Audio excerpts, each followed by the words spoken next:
बच्चों, कैसे हैं आप सब? I hope you all are doing great. Welcome to your SST class.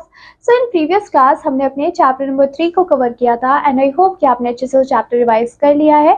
Now in today's class हम बात करने वाले हैं अपने नेक्स्ट चैप्टर की, जो कि है chapter number 4 and the title of the chapter is rural administration. So सबसे पहले बच्चों हम बात करेंगे पंचायत की, क्योंकि हम रूरल एडमिनिस्ट्रेशन की बात कर रहे हैं तो गाँव में आपको पंचायत देखने को मिलता है। सो इन एंशियंट टाइम्स, अगर हम पुराने टाइम की बात करें, सो 5 members were elected among the village elders. तो हम क्या करते थे, हम पहले के टाइम पे जो विलेज के एल्डर मेंबर्स होते थे उसमें से 5 लोगों को चुनते थे ताकि वो एक काउंसिल को फॉर्म कर पाए, और वही जो काउंसिल बन जाती थी उसको हम पंचायत के नाम से जानते थे। और पंचायत का मतलब क्या होता है? पंचायत का मतलब होता है committee of 5 main. Now it looked after the affairs of village. अब पंचायत का काम क्या होता है? जितने भी अफेयर्स होते हैं विलेज के, उन सभी को ही देखने का काम पंचायत का होता है। वो मेंटेन करते हैं पीस को और ऑर्डर को, और वो ये भी देखते हैं कि जितनी भी रोड्स हैं, ब्रिजेस हैं, हेल्थ है और सैनिटेशन है, उसका भी प्रॉपर्ली ध्यान रखा जाए। They tried minor law and order cases. वो लोग क्या करते हैं, वो जितने भी माइनर लॉ या फिर ऑर्डर के केसेस होते हैं या फिर जो डिस्प्यूट्स होते हैं बिटवीन 2 पार्टीज, उनको सेटलमेंट करने का काम करते हैं। People considered the panchayat impartial and respected the panch और मेंबर्स। तो जो लोग हैं उनको वो क्या सोचते हैं, वो कंसिडर करते हैं कि जो भी पंचायत है वो इम्पार्शियल है, मतलब कि कोई भी भेदभाव नहीं करती है, एंड वो रिस्पेक्ट करती है किसको बच्चों? सारे ही पंच के मेंबर्स को। नाउ टुडे अगर हम बात करें, the state government have passed act. तो स्टेट गवर्नमेंट ने क्या किया है? एक्ट्स को पास किया है to recognise the panchayat as well. The number of panch और member of panchayat varies from 7 to 15। लेकिन आज के टाइम पे हमने क्या देखा कि जो पंचायत सिस्टम है उसमें जो मेंबर्स हैं वो 7 से लेकर 15 मेंबर्स तक हो सकते हैं, एंड उनमें से एक हेड होगा पंचायत को, जिसका हम मुखिया के नाम से भी जानते हैं, या फिर हम उसको सरपंच भी बुलाते हैं, या फिर हम उसको प्रधान भी बोलते हैं डिफरेंट स्टेट्स में, right.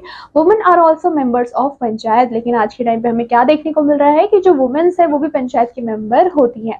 So that is all about panchayat. अब हम बात कर लेते हैं कि कॉम्पोजिशन कैसे होता है इस पंचायत का। सो इन ऑलमोस्ट एवरी विलेज हमें देखने को मिलते हैं वहां पे ग्राम सभा, ग्राम पंचायत और न्याय पंचायत। तो आपको ये तीनों नाम याद रखने हैं। फर्स्ट आपका ग्राम सभा, second one is your gram panchayat and the third one is your न्याय पंचायत। ये क्या करते हैं? यही आपके कॉम्पोजिशन होते हैं पंचायत के। Sometimes a group of small villages has a common panchayat. अगर कोई छोटे छोटे विलेजेस होते हैं तो वहाँ पे कोई भी उनका इंडिविजुअल पंचायत सिस्टम नहीं होता है। यहाँ पे क्या होता है कि उनकी जो पॉपुलेशन होती है वो कम होने की वजह से हम 2 विलेजेस को मिक्स कर देते हैं और उनकी एक पंचायत भी फॉर्म करते हैं। Now coming to our very first topic, जो कि है ग्राम सभा। ठीक है, तो बच्चों ग्राम सभा क्या होती है? In a number of states there are gram sabha और विलेज असेंबलीज। बहुत सारे ऐसे स्टेट्स हैं जहाँ पे हमें ग्राम सभा या फिर ग्राम असेंबलीज या फिर विलेज असेंबलीज देखने को मिलती है। Now a gram sabha comprises all men and women of the villages who have attend the age of 18 years. Now gram sabha में कौन कौन से लोग कंसिडर किए जाते हैं? ऐसे मेन और वुमेन जिनकी एज 18 साल से ज्यादा हो चुकी है, वो ग्राम सभा के मेंबर्स होते हैं। Now the members of villages could be 1। अब जो मेंबर ऑफ विलेजेस है वो 1 भी हो सकता है या फिर मोर देन 1 भी हो सकता है। द ग्राम सभा meets at least twice a year. और ग्राम सभा 2 साल में एक बार मीटिंग बैठाती है, राइट। फिर आता है हमारे पास ग्राम पंचायत। ग्राम पंचायत क्या होता है बच्चों? It is the most important unit of local administration at village level. So इसमें आपको देखने को मिलते हैं 7 to 31 मेंबर्स, जिनको इलेक्ट कौन करते हैं? मेंबर्स ऑफ ग्राम सभा among themselves. Now 1/3 of the total seats of the panchayat are filled by the women। अगर हम देखते हैं तो जो पूरी सीट है उसमें से वो जो 1/3 पार्ट है उसमें आपको वुमेन्स देखने को मिलती है। And seats are also reserve for the schedule caste and schedule tribes. और ऐसी भी सीट्स है जो कि रिजर्व होती है, रिजर्वेशन की सीट होती है, और वो सीट किसके लिए रिजर्व होती है? जो शेड्यूल ट्राइब्स हैं या फिर शेड्यूल कास्ट है उनके लिए। If they are not elected the government itself nominate such members. अगर उनको इलेक्ट नहीं कर पाते हैं तो जो गवर्नमेंट होती है वो खुद ही उनको नॉमिनेट करती है। एंड जो टर्म होता है इन मेंबर्स का वो 5 साल के लिए होता है। सो that is all about gram panchayat. I hope आपको ग्राम पंचायत और ग्राम सभा में डिफरेंस यहाँ पे पता चल गया है।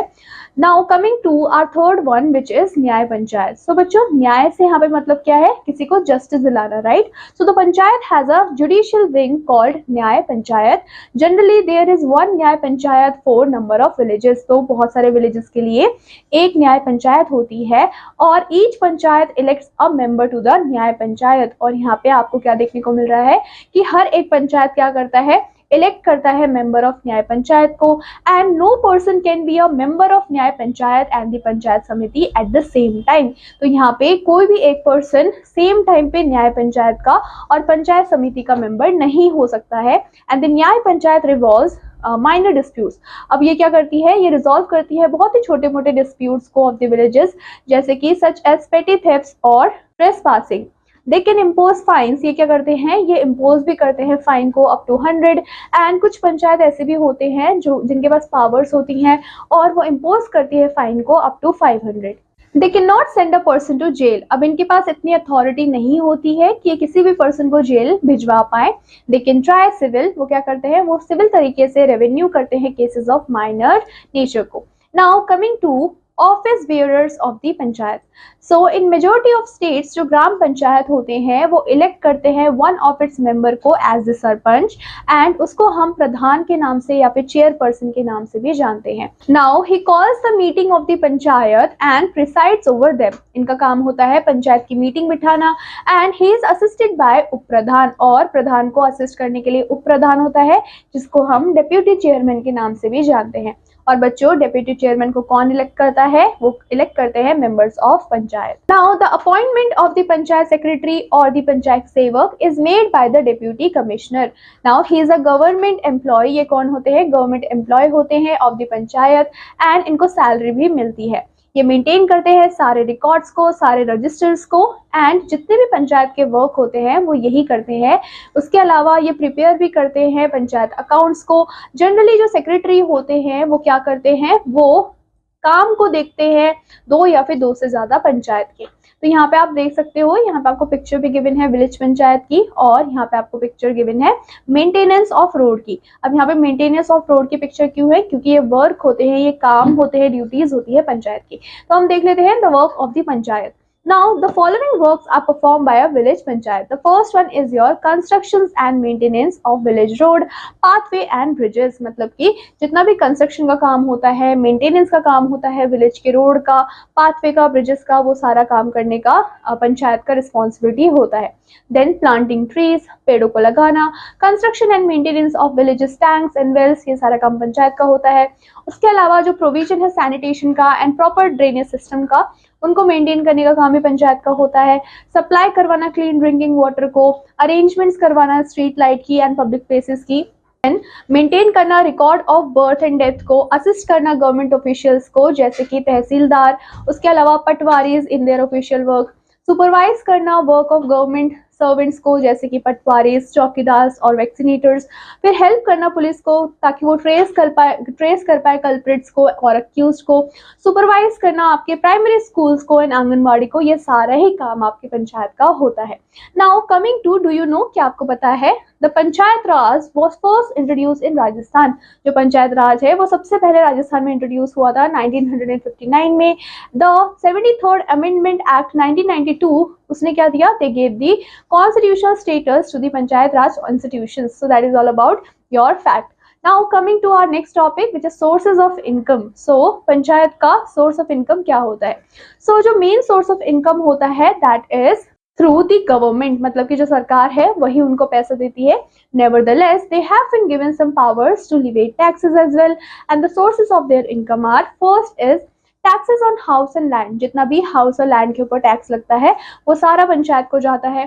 प्रोफेशन और chulha tax, then taxes on fairs, tax on sale, purchase of cattle, income from sale of public property, share in some taxes and fees collected by the government, sale of manure which is collected through composite paste, उसके अलावा आपके government grants, ये सारी ही जगह से उनको money मिलता है और वो क्या करते हैं, उनको सोर्स ऑफ इनकम मिलता है और इसी सोर्स ऑफ इनकम से वो विलेज का डेवलपमेंट करते हैं। Now coming to our next topic which is achievement of panchayat raj, की पंचायती जो राज है उसका अचीवमेंट क्या क्या है। The directive principles of state policy instruct the state government to organize panchayat for the upliftment of the village people। तो यहाँ पे आपको बताया गया है कि जो डायरेक्टिव प्रिंसिपल्स है स्टेट पॉलिसी के, उन्होंने क्या किया है, इंस्ट्रक्ट किया है आपके स्टेट गवर्नमेंट को कि हर एक विलेजेस में क्या होनी चाहिए, पंचायत राज होना चाहिए, पंचायत सिस्टम होना चाहिए, ताकि जो विलेज के लोग हैं उनका भी अपलिफ्टमेंट हो। Accordingly the state government has establish village panchayat all over the country. और इसी वजह से जो स्टेट गवर्नमेंट है उन्होंने क्या किए हैं, हर एक विलेजेस में पंचायत सिस्टम को स्टैब्लिश किया है। Gandhi ji was also a stern supporter of the panchayat raj movement. और जो गांधी जी थे उन्होंने भी क्या किया था, जो पंचायती राज मूवमेंट है उसको काफी ज्यादा सपोर्ट किया था और हमें ढेर सारी अचीवमेंट्स भी देखने को मिली, जैसे कि the panchayat system has brought political and social awakening among the village people. कि मतलब पंचायत राज की वजह से क्या हुआ है कि पॉलिटिकल और सोशल अवेकनिंग हमें देखने को मिली है लोगों के अंदर। इन्होंने इनकरेज भी किया है विलेज के लोगों को ताकि वो इंटरेस्ट ले गवर्नमेंट अफेयर्स में एंड वो अपने रिप्रेजेंटेटिव को इलेक्ट करे to the panchayat. These person then make decisions about the village affairs. उसके अलावा the panchayat have made effort to remove illiteracy. पंचायतें ये भी कोशिश की है कि जितनी भी इलिटरेसी है उसको रिमूव किया जाए among the villagers by setting up literacy centres. Then the panchayat has improve the quality of village life, right.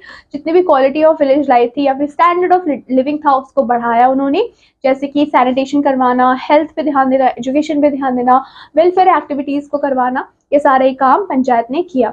The deputy commissioner of the district supervise the work of the panchayat raj. तो बच्चों पंचायत राज को भी देखने के लिए कोई चाहिए, राइट, कि वो अच्छे से अपना काम कर रहे हैं नहीं कर रहे। तो पंचायत राज को सुपरवाइज करने के लिए है आपके डिप्यूटी कमिश्नर एंड ये क्या करते हैं, ये कोऑर्डिनेट करते हैं उनके वर्क को। Now coming to our next topic जो कि है shortcomings of gram panchayat.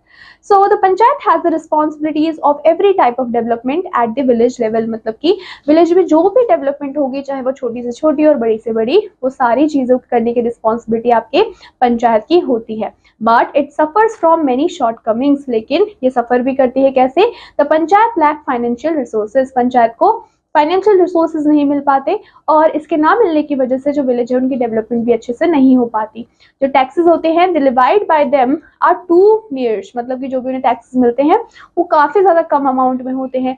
The state government do not give them sufficient grants. जो स्टेट गवर्नमेंट है वो उनको अच्छे और सफिशिएंट ग्रांट्स नहीं दे पाती है। In a situation the panchayat can not become financially self sufficient. और इसी वजह से जो पंचायत है वो सेल्फ सफिशिएंट नहीं बन पाती है। सेकेंडली अगर हम बात करें तो जो गवर्नमेंट ऑफिशियल्स होते हैं वो अननेसेसरली क्या करते हैं, इंटरफेयर करते हैं इन द अफेयर्स ऑफ पंचायत। उसकी वजह से भी डेवलपमेंट नहीं हो पाता है। थर्डली जो पंचायत होते हैं they generally riddle with the पेटी पॉलिटिक्स। वो क्या हो जाते हैं, वो फंस जाते हैं पेटी पॉलिटिक्स में and strong cases and strong caste feelings have considerably check the growth of panchayat. और जो स्ट्रॉन्ग कास्ट फीलिंग हमें देखने को मिलती है विलेजेस में उसकी वजह से भी जो ग्रोथ है पंचायत की वो हिंडर हो जाती है। जनरली जो डिसऑनेस्ट या फिर करप्ट पर्संस होते हैं they manage to become the members of panchayat, जिसकी वजह से क्या होता है वही करप्ट पीपल्स काम करते हैं अपने बेनिफिट के लिए और वो लोगों का नहीं सोचते हैं या फिर वो लोगों की वेलफेयर के लिए काम नहीं कर पाते हैं। So all these are the shortcomings of gram panchayat. Now coming to our next topic जो कि है ब्लॉक और पंचायती समिति। नाउ जो ब्लॉक समिति होती है that is the middle tyre of your panchayat system and it is known by the different names in different different states. मतलब ये हर एक स्टेट में इसका नाम अलग अलग है, जैसे कि कहीं आपको पंचायत समिति बोलते हैं, कहीं खंड समिति बोलते हैं, कहीं प्रदेश समिति बोलते हैं। तो ये क्या है, ये डिफरेंट डिफरेंट नाम है, right. Now as this a samiti is organised on block level. तो इस समिति को हम ऑर्गेनाइज करवाते हैं ब्लॉक लेवल पे एंड इसी वजह से हम इसको ब्लॉक समिति के नाम से भी जानते हैं। जो स्ट्रेंथ है आपकी ब्लॉक समिति का वो डिपेंड करता है कि उस विलेज में कितने नंबर ऑफ मेंबर है। जनरली अगर हम देखें तो 20 to 60 विलेजेस होते हैं जो कि डिपेंड होते हैं on a area and a population. Now coming to composition, so block samiti members are not directly elected by the people, which means कि जो ब्लॉक समिति में जितने भी मेंबर्स हैं उनको लोग इलेक्ट नहीं करते हैं। They are elected by all the sarpanch और प्रधान ऑफ द विलेज पंचायत। तो उनको कौन इलेक्ट करता है, जो भी सरपंच है, प्रधान है विलेज के, वो ही उनको इलेक्ट करते हैं। Beside all the members of the Lok Sabha, Rajya Sabha या फिर legislative assembly and the legislative council who are elected from the block concerned are also the members of block samiti. Now यहाँ पे बोला गया है जो भी मेंबर्स इलेक्ट करते हैं, कौन, Lok Sabha, Rajya Sabha, legislative assembly, legislative councils, वो भी क्या होते हैं, वो भी ब्लॉक मेंबर ही कंसिडर होते हैं। इन एडिशन अगर हम देखें तो एवरी समिति मस्ट हैव 2 वुमेन रिप्रेजेंटेटिव। तो यहाँ पे बोला भी क्या है कि जो हर एक समिति है उसमें एटलीस्ट 2 वुमेन रिप्रेजेंटेटिव होनी चाहिए and 4 representative of the scheduled caste and scheduled tribes, right. तो क्या होने चाहिए, 4 आपके ऐसे रिप्रेजेंटेटिव भी होने चाहिए जो कि किसको रिप्रेजेंट करेंगे, जो कि शेड्यूल्ड कास्ट को या फिर शेड्यूल्ड ट्राइब को रिप्रेजेंट करेंगे। In case no such representative is elected, अगर ऐसा कोई भी रिप्रेजेंटेटिव इलेक्ट नहीं होता है तो उनका जो अपॉइंटमेंट है वो कौन लेते हैं, that is made bye district officer. So that is all about composition of your block committee. Now coming to our next topic which is electing a chairman and vice chairman. Now जो block chairman होते हैं या फिर जो vice chairman होते हैं they are elected by the members of block समिति। तो बच्चों जो ब्लॉक समिति के मेंबर्स होते हैं वही इनको इलेक्ट करते हैं। नाउ ये जो चेयरमैन है या फिर ब्लॉक प्रमुख है वो क्या करते हैं, they look after the work of block समिति। ब्लॉक समिति में जितना भी काम हो रहा होता है उन सभी को लुक आफ्टर करने का काम इनका होता है।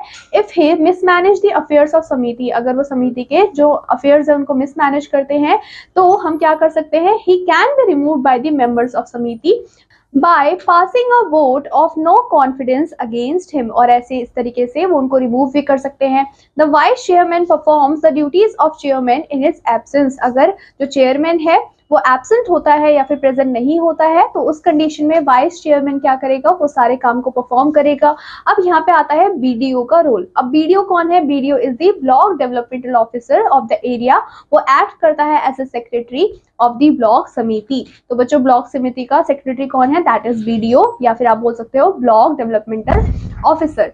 The term of the block समिति इज 5 ईयर। अगर हम टर्म की बात करते हैं तो ब्लॉक समिति का टर्म होता है 5 ईयर और 5 ईयर के बाद वापस जो मेंबर है उनको वापस इलेक्ट किया जाता है। Then we have जिला परिषद.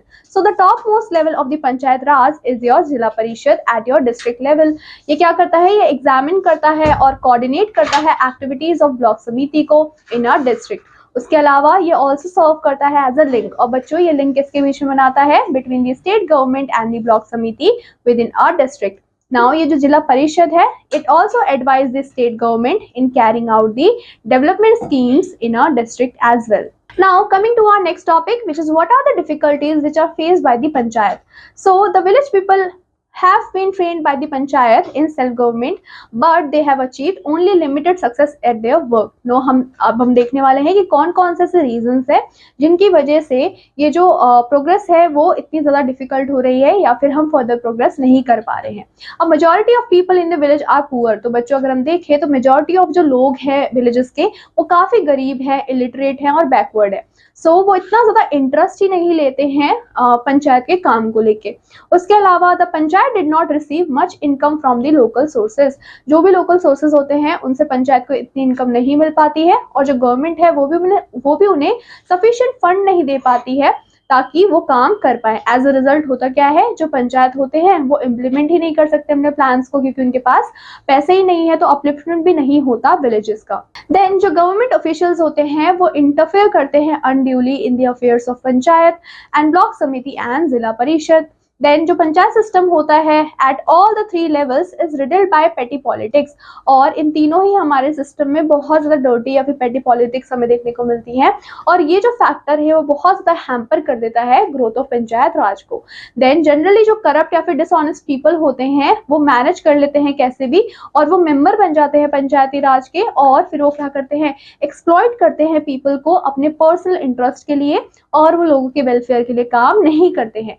So all these are the difficulties which are faced by panchayat. Now coming to our next topic जो कि है रूरल एडमिनिस्ट्रेशन। तो रूरल एडमिनिस्ट्रेशन में सबसे पहले हम पढ़ेंगे लॉ एंड ऑर्डर को।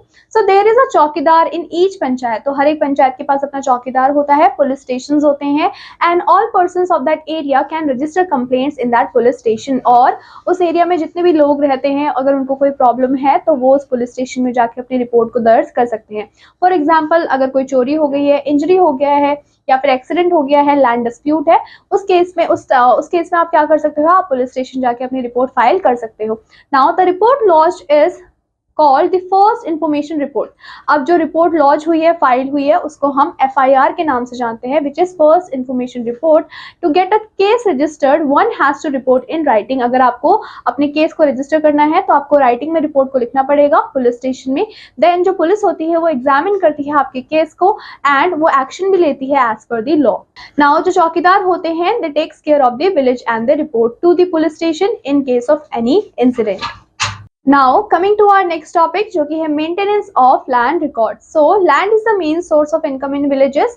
Disputes might occur between villagers and related to the land. अब क्या हो सकता है, जो land है वो वही main source of income है villages का, तो लैंड को लेके बहुत ज्यादा डिस्प्यूट्स हमें देखने को मिल सकते हैं विलेजर्स के बीच में। And for this government has established a hierarchy of officers who supervise and help in case of any dispute। तो इसी वजह से जो गवर्नमेंट है उन्होंने क्या रखे हैं, उन्होंने कुछ ऑफिसर्स को हायर किया हुआ है जो कि इन डिस्प्यूट्स को देखेंगे और सॉल्व भी करेंगे। एट अ विलेज लेवल जो पटवारी है that is appointed by the government is responsible for measuring and keeping land records of an area covering several villages. तो यहाँ पे आपको बताया गया है कि जो विलेज लेवल है, विलेज लेवल पे यहाँ पे पटवारी को अपॉइंट किया जाता है, और ये अपॉइंट किसने किया है, गवर्नमेंट ने किया है। और ये क्या करते हैं, इनका काम होता है कि जितने भी लैंड रिकॉर्ड्स हैं, जितने भी एरिया कवर हो रहे हैं, राइट, वो सारी चीजों का रिकॉर्ड रखने का काम इनका होता है।